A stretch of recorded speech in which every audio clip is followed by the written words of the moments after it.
റിയാദിൽ ഫാൽക്കൺ മേളയ്ക്ക് തുടക്കം. ലോകമെമ്പാടുമുള്ള 16 രാജ്യങ്ങളിൽ നിന്നുള്ള 35-ലധികം പ്രമുഖ ഫാൽക്കൺ പക്ഷി വളർത്തുകാർ പങ്കെടുക്കുന്ന മേള 3 ആഴ്ചയായിരിക്കും നീണ്ടു നിൽക്കുക.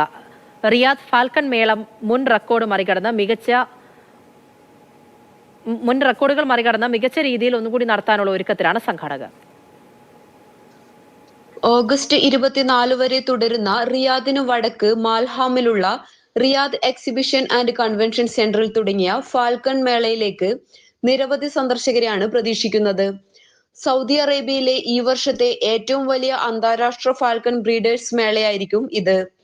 സൗദി തലസ്ഥാനമായ റിയാദിൽ ഇന്ന് ആരംഭിച്ച മേള സൗദി തലസ്ഥാന നഗരിയെ ഫാൽക്കൺ ലോകത്തിന്റെ കേന്ദ്രമായി മാറ്റുവാൻ ലക്ഷ്യമിട്ടിട്ടുള്ളതാണ്.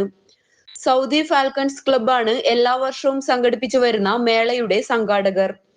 ഈ വർഷത്തെ ഫാൽക്കൺ മേള ആഗോളതലത്തിലുള്ള ഏറ്റവും വലിയ മേളയായിരിക്കും. ലോകമെമ്പാടും 16 രാജ്യങ്ങളിൽ നിന്നുള്ള 35-ലധികം പ്രമുഖ ഫാൽക്കൺ പക്ഷി വിദഗ്ധരും വളർത്തുന്നവരും മേളയിൽ പങ്കെടുക്കും. 20 ദിവസത്തിനുള്ളിൽ ഫാൽക്കൺ പ്രേമികൾക്കും വളർത്തുന്നവർക്കും ലോകത്തിലെ ഏറ്റവും മികച്ച ഫാൽക്കൺ ഇനങ്ങളിൽ ചിലത് കാണാനും ലേലം വിളിക്കാനുമുള്ള അവസരമാണ് ലഭിക്കുക. Mathrubhumi news, Saudi Arabia.